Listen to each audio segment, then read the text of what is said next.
koleksyon. 1,000 abutan. Siguradong sa nalalapit na halalan, mamumudmud din ang mga yan. Hintayin na lang natin.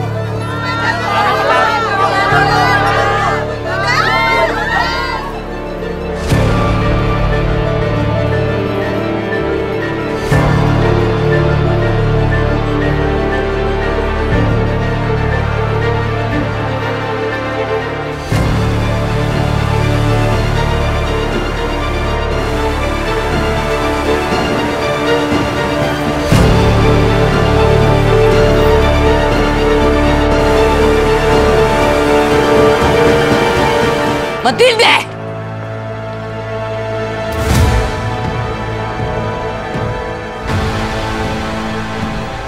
Matilde. Papatayin kita. Sinasabi ko na nga ba, ikaw yung paslupang matagal ko nang hinahanap. Habulin niyo!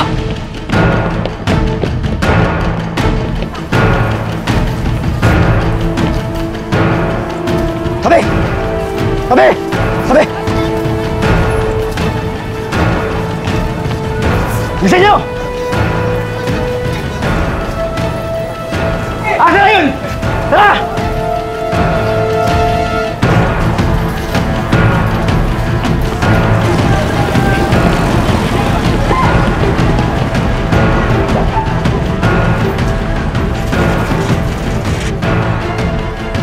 Gimana tayo? Ito kami! Tara!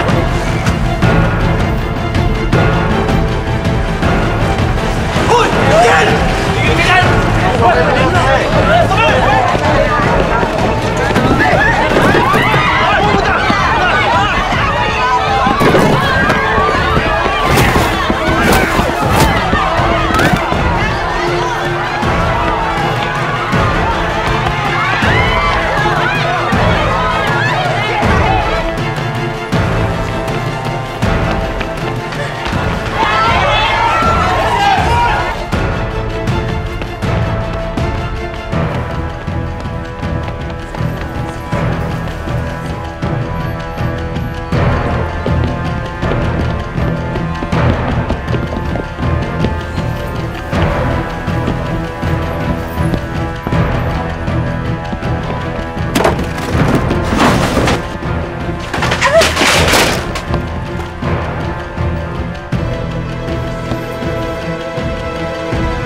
Nakita mo yung babae? Doon ka!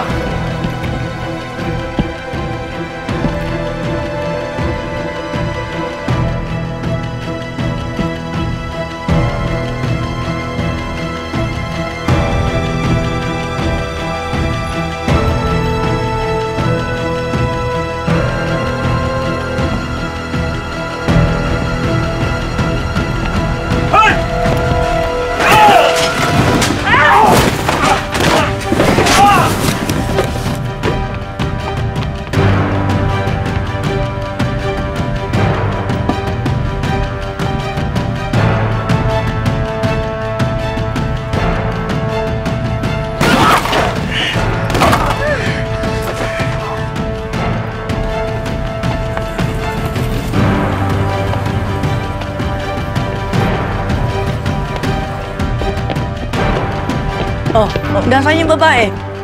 Ma'am, sa dami po ng tao, hindi na po namin nahabol. Inutil kayo? Isang matandang babae, hindi nyo mahabol? Hindi nyo mahuli? Sino po yun, ma'am? Wala na kayong pakialam. Ito, tandaan nyo. Huwag na huwag yung sasabihin ito kay Gustavo at kay kanino man. Intindihan nyo? Opo, ma'am.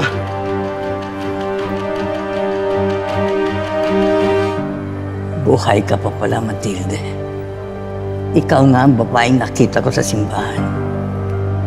Muntik ko na maagaw sa akin noon ang asawa ko. Pati lahat ng kayamanan na pinaghirapan ko. Dito ka lang pala sa Quiapo nagtatago. Susuyurin ko ang bawat sulok nito.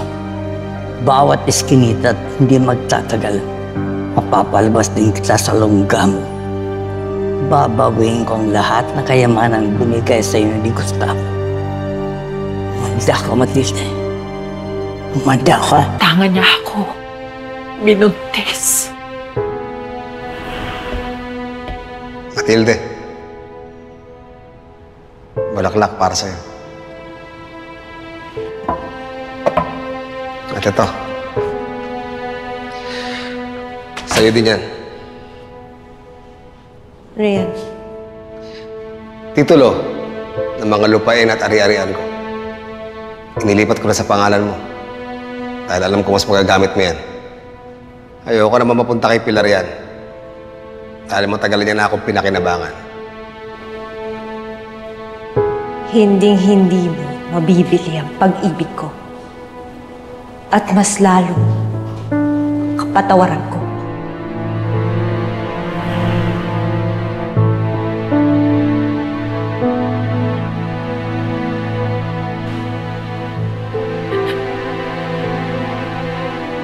Nung nalaman ng asawa niya, sa akin itinuon ng galit. Papatayin kita. At ang bastardo mong anak! Mabuti na lang at nakatakas ako. Mahal na poong Nazareno, maraming salamat. Binigyan niyo ako ng pagkakataong makalaya sa kawalang hiya ni Gustavo.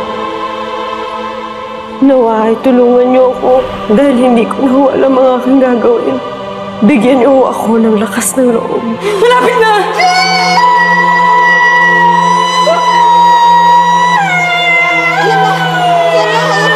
Babae ang anak ko! Pinuhay ko ng mag-isa ang aking anak. Huwag ka masyadong lalayo ha, Marites. Apa, Tindeng! Hayaan mo talagang tawagin kang Tinding ng anak mo? Ayokong malaman ng iba na anak ko si Marites. Lalo na ng mga gerero. Hindi naman importante kung anong itawag sa akin ni Marites. Ang importante, malaman niyang mahal na mahal ko siya. At buo ang aming pamilya, kahit na wala siyang ama. Akala ko, may bago na akong buhay, pero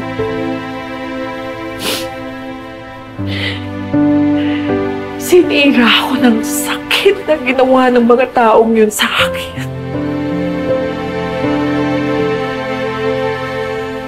Ang pinakamasakit, hindi ko na mabalikan ang nakaraan ko dahil malalagay ang buhay nila sa panganib.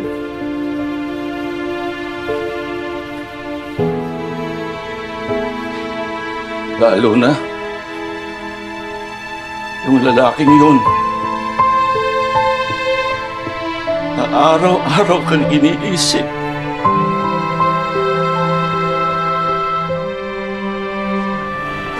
Alfredo! Alfredo! Wala si Matilde sa bahay. Ano? Mukhang di ka nasisiputin ng mapapangasawa mo. Nilibot na po namin ang buong bahay. Lumalabas po na naglaya si Matilde. Sana wala nangyaring masama sa kanya. O baka talagang tinalikuran niya yung pagmamahal ko. Simula nang maiwan siyang mag-isa sa altar, hindi siya tumigil ng paghahanap sa iyo. Ale, kilala niyo ba yung babae ko? Hindi. Buong akala ko, ibang niya rin ako. Tama na. Sa'yo ko hindi na rin si Matilde! Ayaw ka na! Tama na, anak! Tama na! Matilde! Tama na. Hindi na rin siya nagpamilya. Dahil buo sa puso niya na magkikita pa rin kayo hanggang ngayon.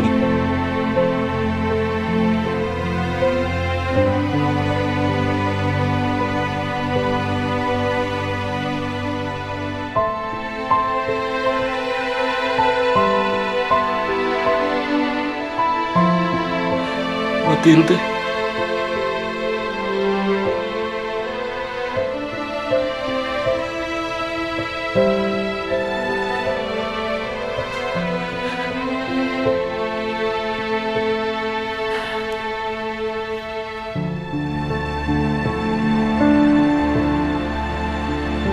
Alfredo.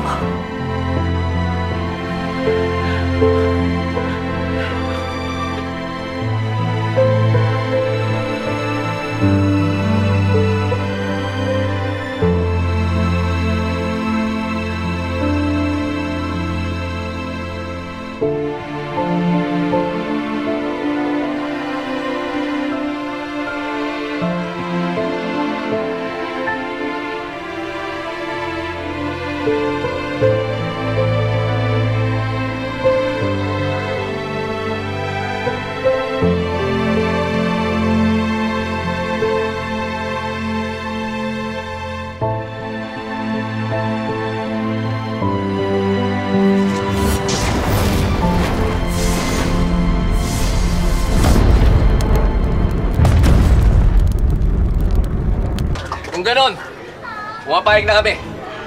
Nasa likod mo kami, Tanggol. Maraming salamat.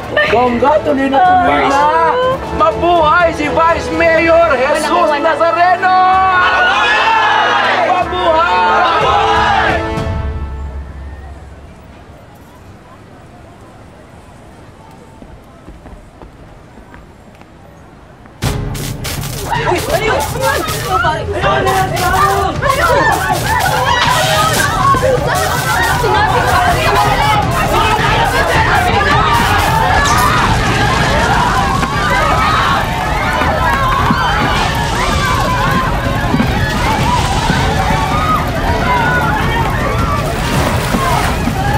Mga kalugar!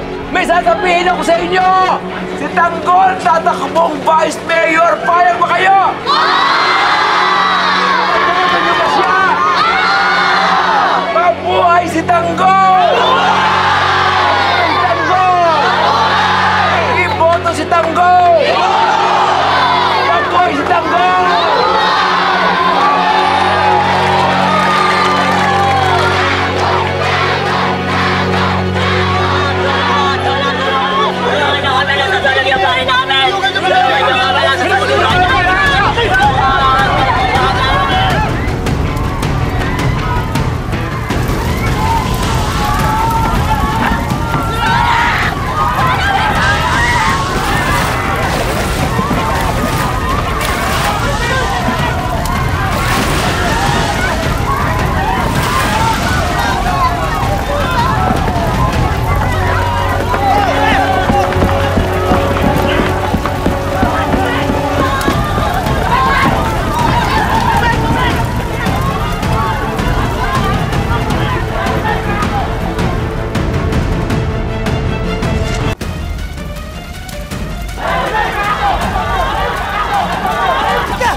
Papasukin ko na! Tulungan niyo yung mga tao dito!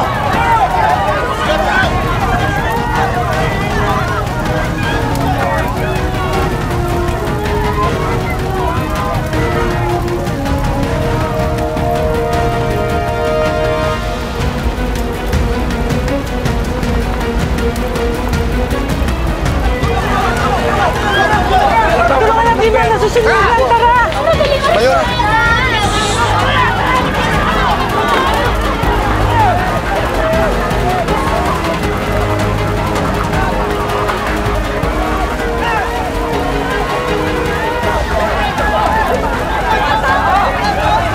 Tulungan niyo yung mga tao!